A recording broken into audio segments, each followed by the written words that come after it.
প্রেমিক গুরু বা প্রেম ভক্তি ও সাধন পদ্ধতি। শ্রীমৎ স্বামী নিগমানন্দ পরমহংস প্রণীত জীবন মুক্তি অবস্থা।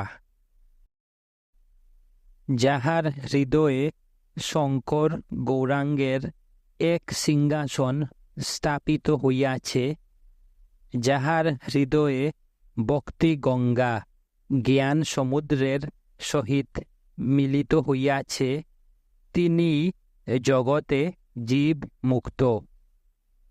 তাই জ্ঞান ভক্তির পূর্ণাদোষ সুখদেবকে সুখ মুক্তা বলিয়া শাস্ত্রকারগণ প্রকাশ করিয়াছেন। তত্ত্বজ্ঞানী নির্লিপ্ত গৃহস্থ এবং পরমহংস সন্ন্যাসীগণ জীবনমুক্ত। এক কথায় ব্রহ্মবিদ ব্যক্তি মুক্ত। ব্রহ্মবিদ ব্রহ্মৈব ভবতি বলিয়া শ্রুতি ব্রহ্মজ্ঞের মুক্তি ঘোষণা করিয়াছেন।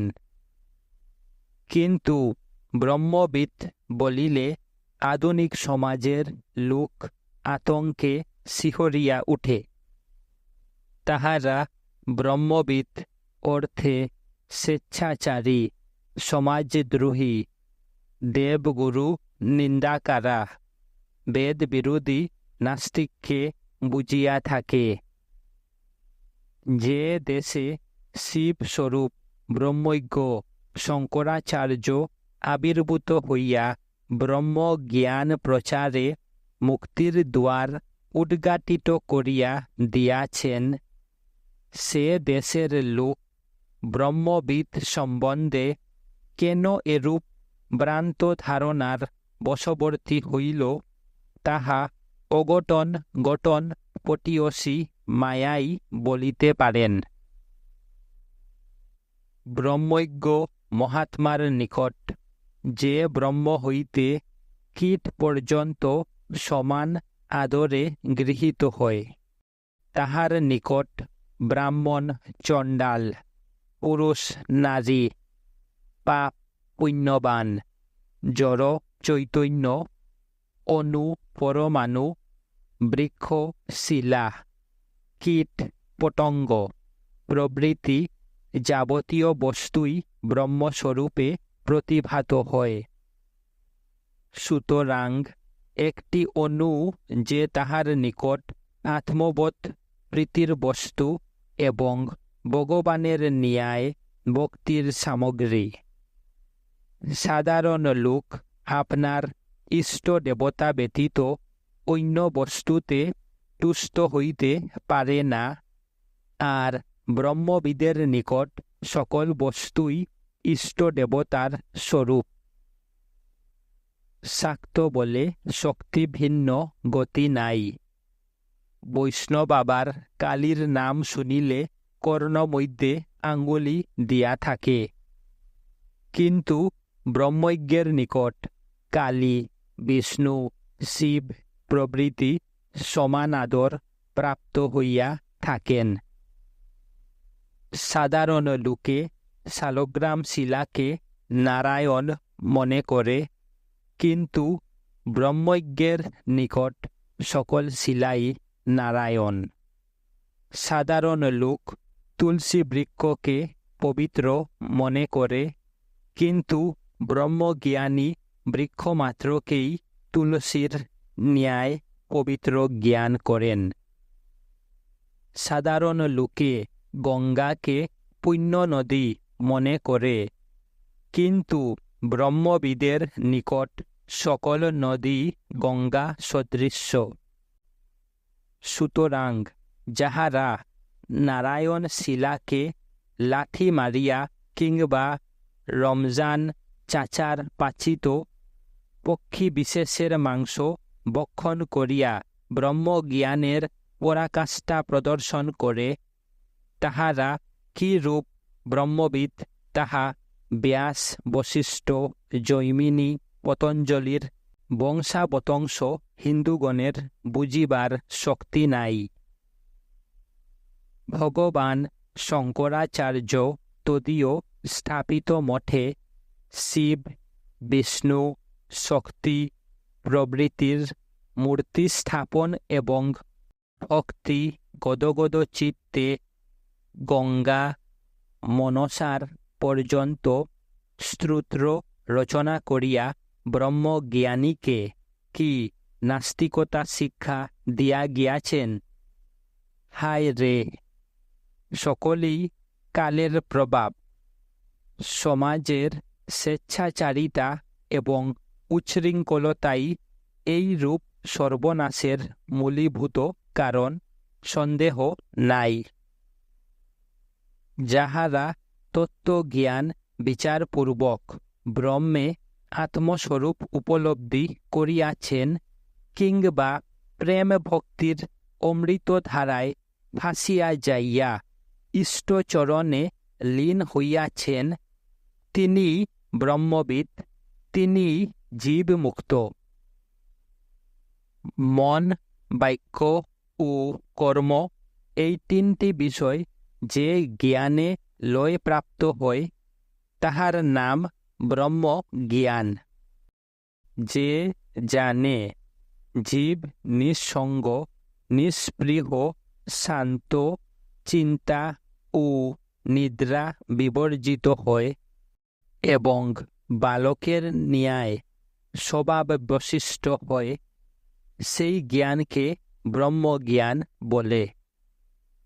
সুতরাং সংশয় বা স্বেচ্ছাচার ব্রহ্মজ্ঞানের লক্ষণ নহে।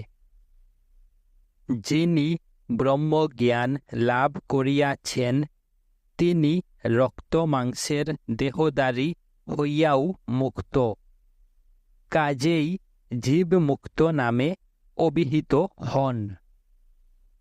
তাই শাস্ত্রে জীবমুক্তের লক্ষণ লিখিত হইয়াছে যে, যিনি শরীরে বর্তমান থাকিয়াও ছায়ার ন্যায় অনুগমনকারী এই দেহে অহংগত্ব ও সমত্বভাব শূন্য, তিনি জীব মুক্ত। গুণ দোষ স্বভাব হইতে বিশেষ লক্ষণ বিশিষ্ট এবং জগৎ নিখিল বস্তুতে সমদর্শিতা জীবন মুক্তের চিহ্ন। যিনি বিশুদ্ধ বুদ্ধির দ্বারা জীব ও ব্রহ্মের পার্থক্য এবং ব্রহ্ম ও সৃষ্টির ভেদ কোনো প্রকারে বিদিত নহেন, তিনি জীবন মুক্ত। ইষ্ট বিষয় বা অনিষ্ট বিষয় সম্যক প্রাপ্ত হইলেও সমদর্শিতা দ্বারা আপনাতে ইষ্ট বিষয়ে বা অনিষ্ট বিষয়ে বিকৃত ভাব না হওয়াই জীব মুক্তের চিহ্ন। সুধীপন পরমাত্মা জীব আত্মার সুদিত এক ভাব প্রাপিকা বিকল্পরহিতা চিন্মাত্রা বৃত্তিকে প্রজ্ঞা বলিয়া থাকেন। ওই প্রজ্ঞা সুন্দর রূপে প্রতিষ্ঠিত হইয়া ব্রহ্মে স্থিত হইলেই স্থিতপ্রজ্ঞ কহে। দুঃখ কষ্টে যাহার মন বিষাদিত না হয়, আর সুখ ভোগেও যাহার স্পৃহা না থাকে এবং অনুরাগ, ভয়, ক্রোধ প্রভৃতিকে যিনি পরিত্যাগ করিতে সক্ষম হন, তাহাকেই স্থিতপ্রজ্ঞ কহে। যিনি ব্রহ্মে বিলীন চিত্ততা হেতু নির্বিকার ও নিষ্ক্রিয় হইয়া নিত্যানন্দ সুখানুভব করেন, তিনি স্থিতপ্রজ্ঞ। এইরূপ যাহার প্রজ্ঞ নিশ্চল ও যাহার নিত্যানন্দ আছে, যিনি স্বপ্নের ন্যায় প্রপঞ্চ বিস্তৃত প্রায় তিনি জীবনমুক্ত। প্রেম ভক্তির অসমুদ্র রসমাধুর্য যাহার চিত্ত ইষ্ট দেবতার চরণে চিরকালের জন্য সংলগ্ন হইয়াছে, যিনি নিজের অস্তিত্ব পর্যন্ত প্রাণের ঠাকুরের প্রেম রসার্ণবে হারাইয়া ফেলিয়াছেন, এবং এই জীবই ইষ্ট দেবতার স্বরূপ। তিনি সর্বত্র সর্বভূতে প্রবিষ্ট হইয়া বিরাজিত আছেন। এরূপ দর্শনকারী ব্যক্তিকে জীবনমুক্ত কহা যায়।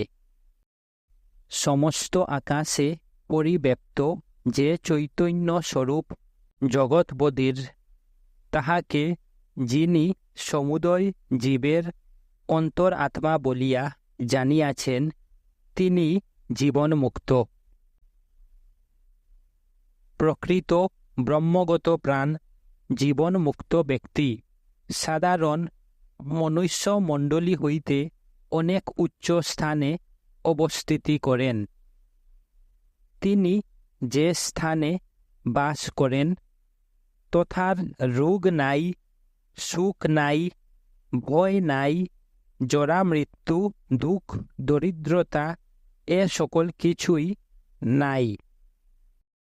সাধুগণ কর্তৃক পূজ্য হইলে কিংবা অসাধুগণ কর্তৃক বিদ্যমান হইলেও উভয় অবস্থাতেই তাহার চিত্ত সমভাবে থাকে। তাহার দ্বারা লোক সকল উদ্বেগ প্রাপ্ত হয় না। তিনিও কাহারই কর্তৃক উদ্বিগ্ন হন না। তাই তিনি পৃথিবীতে থাকিলেও ব্রহ্মলোকবাসী, রুগ্ন হইলেও বলবান ও সুস্থ। দরিদ্র অবস্থাতেও তিনি মহা ঐশ্বর্যবান এবং ভিখারী অবস্থাতেই রাজচক্রবর্তী।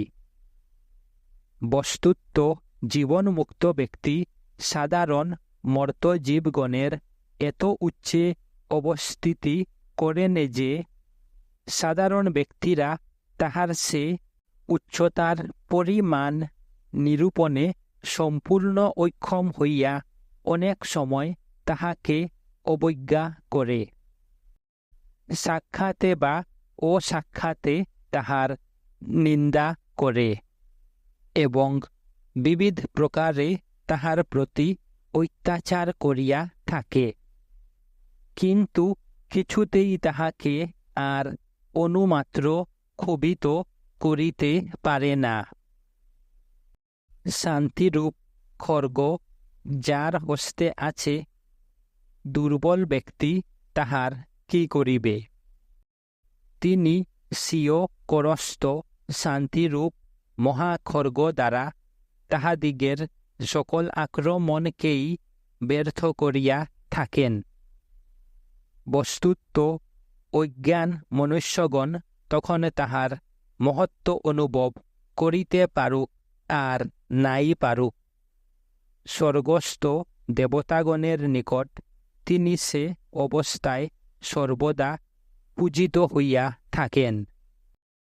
বাস্তবিক যে জীবনমুক্ত পুরুষ অতিমাত্র তিরস্কৃত হইলেও রুক্ষ বাক্য প্রয়োগ করেন না এবং অতিমাত্র প্রশংসিত হইলেও প্রিয় বাক্য বলেন না, যিনি আহত হইলেও ধৈর্য নিবন্ধন প্রতিঘাত করেন না এবং হন্তার অমঙ্গল হউক এরূপ ইচ্ছাও করেন না, ত্রিলোকে তদপেক্ষা আর পূজ্য কে?